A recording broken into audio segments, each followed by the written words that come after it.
Douglas, do you have any sense of what it means in this passage and more broadly that the fear of God is the beginning of wisdom and an appropriate, let's say, precondition for freedom? Why do you think it's conceptualized as fear?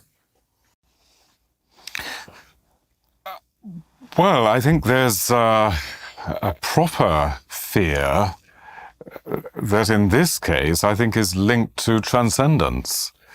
So there's the fear of the tyrant, which is normal and natural, and which we are all subject to.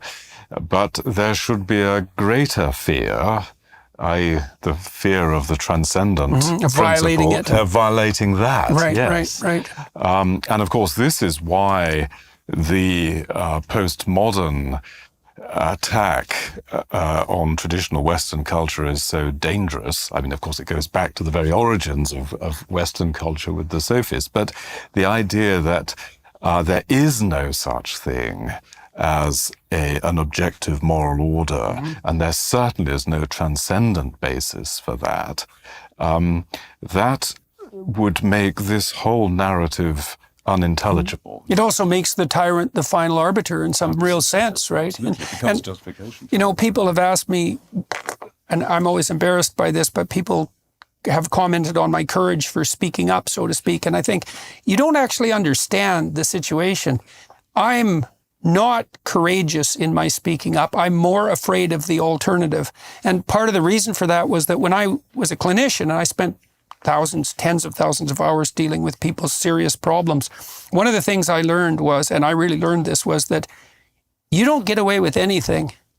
And so you might think you can bend the fabric of reality and that you can treat people instrumentally and that you can bow to the tyrant and violate your conscience without cost, but that is just not the case. You will pay the piper. When you pay, you might not even notice the causal connection between the sin and the payment.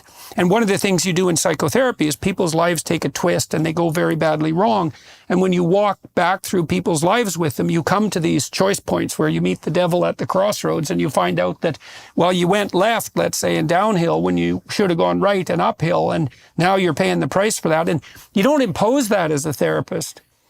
You help people discover that or rediscover it, because they often know at the time that they've made an error and then forget and then rationalize the forgetting and then, and then multiply the lies. And so. But that's tremendously difficult to do within a secular frame. I mean, I think you found ways of doing that, I think, Jordan. I'm thinking actually of somebody like Viktor Frankl and his idea that sense of the logos, of a kind of a meaning, is what gives you a kind of existential drive and helped him survive the horrors of the Holocaust.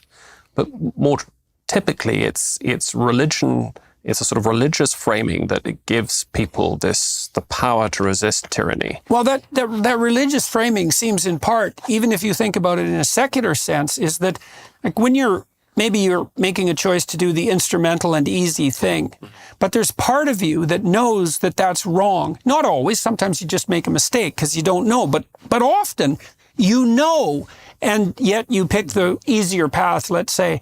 And the part of the manner in which God is portrayed throughout the biblical corpus, but I would say in traditions around the world, as that phenomenon that alerts you to your own misbehavior. And it is really something, again, I really learned from Jung, contra Freud in some real sense, is that, and contra Nietzsche, who believed that maybe we could create our own values, is that there's something within that is transcendent, because it isn't only in you, it's in everyone in some fundamental and real sense, plus it's eternal in some fundamental and real sense, and it calls you on your misbehavior.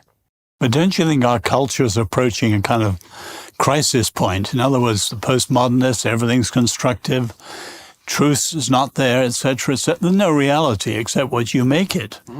But of course, truth is always about something, as C.S. Lewis used to say, and what it's about is reality. Yeah, well, there's this insistence. And people are going to hit the wall at point after point today on the postmodern because there front, is reality. It's as if we're insisting that there is nothing other than Towers of Babel.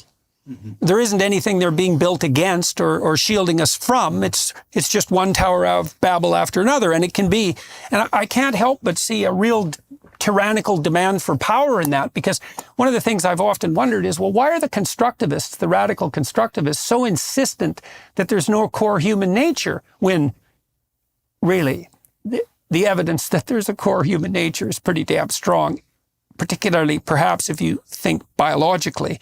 So why this insistence? And I can't help but think it's because, well, you want to remake people in the image of your ideology. And so you have to insist that they have no intrinsic nature, because otherwise the pesky realities of the transcendent nature get in the way of your Luciferian presumptions. Well, if there's no God, no truth. There is only power. Right. Well, that's the Dostoevskian issue in some real sense, isn't it?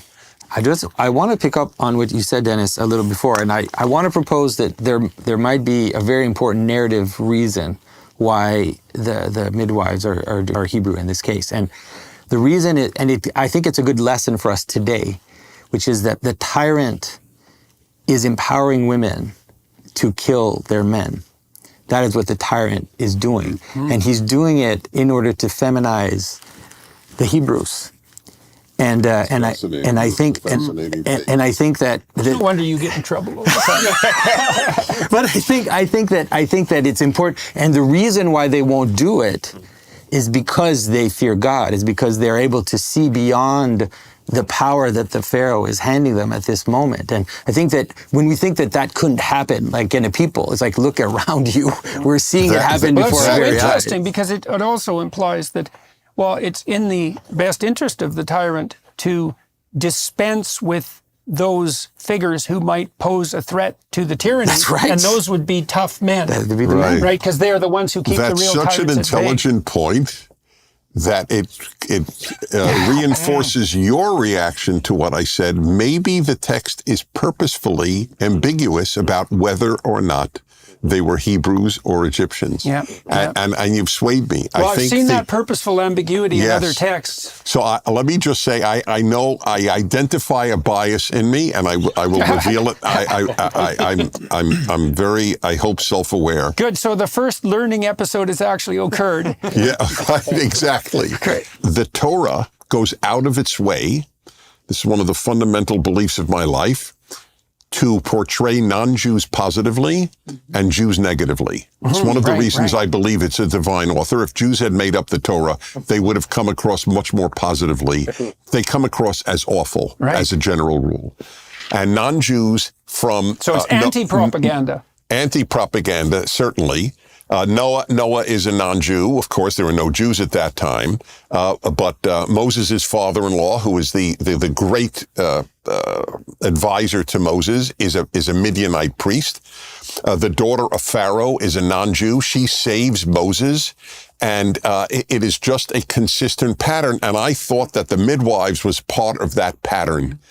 As I say, that God is ethic-centered, not ethnic-centered.